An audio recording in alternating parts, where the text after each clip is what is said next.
नमस्कार, मैं श्वेता आपका न्यूज 100 लाइव में स्वागत करती हूं। तो चलिए रुक करते हैं आज की प्रमुख खबर पर। प्रेमी ही निकला सुबह सपा नेता नंदिनी राजभर का हत्यारा। प्रेम प्रसंग में हुई थी नंदिनी राजभर की हत्या। आशिक ने हथौड़े से सिर पर मारकर ली थी जान। सुबह सपा के प्रदेश महासचिव नंदिनी राजभर हत्याकांड का पुलिस ने खुलासा कर दिया। नंदिनी राजभर की हत्या किसी और ने नहीं बल्कि उसके प्रेमी ने की थी। पूछताछ में आरोपी साहुल राजभर ने बेवफाई के शक में नंदिनी राजभर की हथौड़े से प्रहार करके हत्या कर दी थी। पुलिस ने मामले में राहुल को गिरफ्तार करने के बाद जेल भेज दिया है। आपको बता दें कि सुबह सपा की प्रदेश महासचिव नंदिनी राजभर की 10 मार्च को हत्या कर दी गई थी। इसके बाद पूरे इलाके में सनसनी फैल गई थी। मामले में पुलिस ने तत्काल 4 आरोपियों को नामजद करते हुए जेल भेजकर कार्रवाई में जुटी थी। पुलिस की टीमों को घटनास्थल से कुछ अलग ही सुराग मिले थे। इसके बाद पूरी टीम कार्रवाई में लगी हुई थी। नंदिनी राजभर के कॉल डिटेल से पुलिस ने मामले का खुलासा किया है। मामले में बेलहर थाना क्षेत्र के बनौली गांव का रहने वाला साहुल राजभर ही नंदिनी राजभर का हत्यारा निकला। पुलिस पूछताछ में आरोपी साहुल राजभर ने बताया कि कुछ महीने पूर्व उसका प्रेम प्रसंग नंदिनी राजभर से चल रहा था। बाद में नंदिनी राजभर किसी और से प्यार करने लगी थी, जिसकी भनक उसे लग गई थी और उसने नंदिनी राजभर को मौत के घाट उतारने की ठान ली। 10 मार्च को वह नंदिनी के घर जाकर हथौड़ा से प्रहार कर उसकी हत्या कर दी और मौके से फरार हो गया। पुलिस अधीक्षक सत्यजीत गुप्ता ने बताया कि हाई प्रोफाइल हत्याकांड नंदिनी राजभर के हत्या का खुलासा करते हुए आरोपी राहुल राजभर को जेल भेज दिया गया है।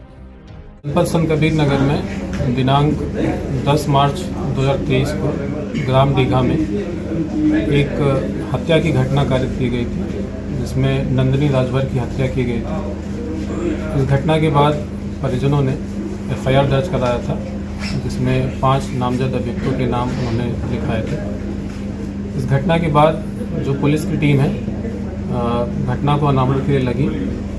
इसमें जो मौके से साक्ष्य मिले थे, जो मृतका का मोबाइल नंबर का CDR था, इसको जब पुलिस ने गहनता से इसका अध्ययन किया तो उसके CDR से एक सस्पेक्टेड नंबर प्राप्त हुआ। वो नंबर साहुल राजभर पुत्र राम अजोर निवासी ग्राम बनौली थाना बेलहरकला का निकला। कल जब टीम ने इस साहुल को पकड़ा है, जब उससे गहनता से पूछताछ की है तो पूरी घटना का अनावरण हुआ है। उसने किस तरीके से इनके मृतका नंदिनी राजभर के साथ एक साल पहले संपर्क में आया, उसके बाद कैसे इनके बीच में मोबाइल का आदान प्रदान हुआ, साथ ही कैसे इसने लगभग 26,000 रुपये नंदिनी राजभर को दिए मृतका को, और उसके बाद जब इनके संबंधों में खटास आ गई, मृतका नंदिनी राजभर जब इनसे बात करना बंद कर दिया और किसी और से बात करना स्टार्ट कर दिया, इसी से कुंठित होकर इसने बताया कि इसने ये घटना को अंजाम दिया। घटना को अंजाम देने का इसने पूरा क्रम भी बताया है।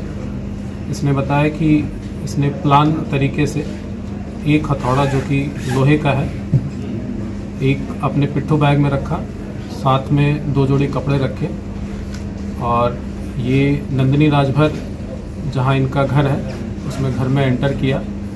इसने देखा कि वो फ़ोन पे किसी से वार्ता कर रही थी। लेटकर उसने फिर हथौड़े से सर पे प्रहार किया। पहले प्रहार से ही उसने बताया कि अचेत हो गई। उसके बाद फिर 3 और प्रहार किए। टोटल 4 प्रहार में जब इस मुतमईन हो गया कि मृतका की डेथ हो गई है, फिर उस आला कत्ल हथौड़े को अपने जेब में रखा, छुपाया, अपने शर्ट से ढक के उसको फिर वहाँ से भाग गया। और साथ के साथ जो मृतका का मोबाइल था सैमसंग का, जो कि इसी अभियुक्त ने कुछ समय पहले जनवरी माह में मृतका को दिया था, वो मोबाइल भी वहाँ मौके से लेके चला गया।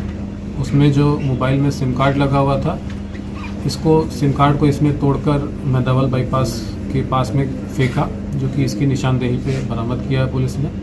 जो आला कत्ल हथौड़ा था, उस हथौड़े को यहाँ पे अग्रवाल नेत्रालय के पास एक जो नहर जाती है उसी के पास इसने फेंका है, जिसको निशानदेही पे पुलिस ने बरामद किया है।